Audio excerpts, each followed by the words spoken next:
Hey everyone, this is Dr. Walker. In this video, I'm going to go over an example for using vector notation for Coulomb's law. In this example, we have two charges.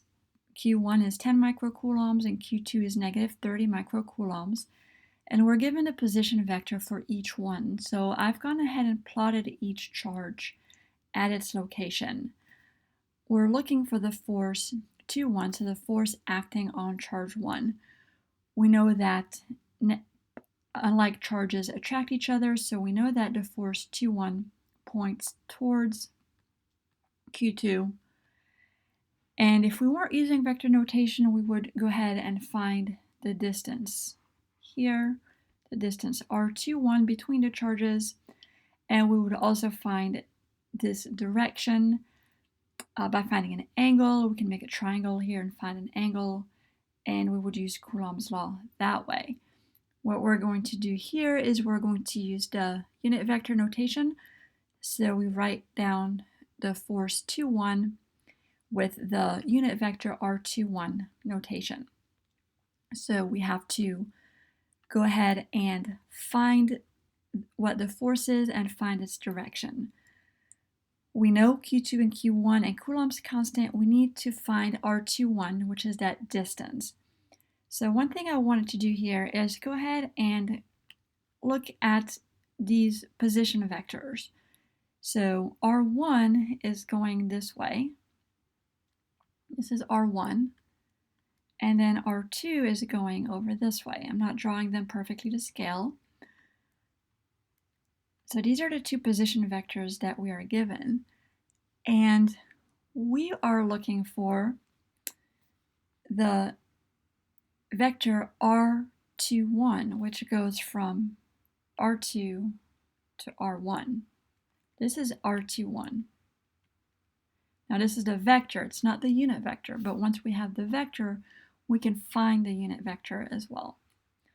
But we need R21 because we need its distance. So we'll go on the side here and we will find first the vector R21.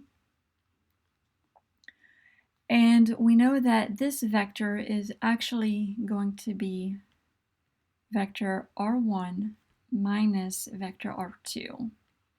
And we know this from using tip-to-tail vector addition. We have R1. If we were to add a negative R2 in this direction, this would be negative R2. Then we can see that the R21 points in that direction, which is this vector right here. So to find R21, we're going to do R1 minus R2. Since they are written in component form, we can do the x's first, so 3 minus 9. That's going to be in the I direction. And then we're going to have negative 4 minus 6 in the j direction. So our vector R21, our position vector, is negative 6 in the I direction, negative 10 in the j direction. Once we have this vector, we can find its magnitude, which is what R21 is, right? R21 without the vector notation is the magnitude of vector 21. And we can find it using the Pythagorean theorem. So minus 6 squared plus minus 10 squared. This is going to give us the square root of 136, and we can leave it like this for now because we know that we're going to need to square it here anyway.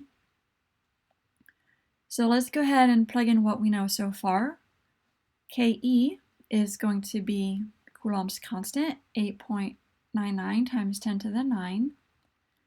And then we have Q2, which is negative 30 microcoulombs, and then Q1, which is 10 microcoulombs, divided by the square root of 136 squared, so that will cancel out the square root. When we plug all of this in a calculator, we're going to get negative 0.0198 newtons. But don't forget that we still need the direction r21 hat. So this would be our answer if we were allowed to specify it like this. But if we need to specify in terms of the unit vectors I and j, then we need to go ahead and find our hat. And by definition, the unit vector is going to be the vector itself divided by its magnitude. That's how we define these unit vectors. So we're going to have negative 6i minus 10j divided by the square root of 136.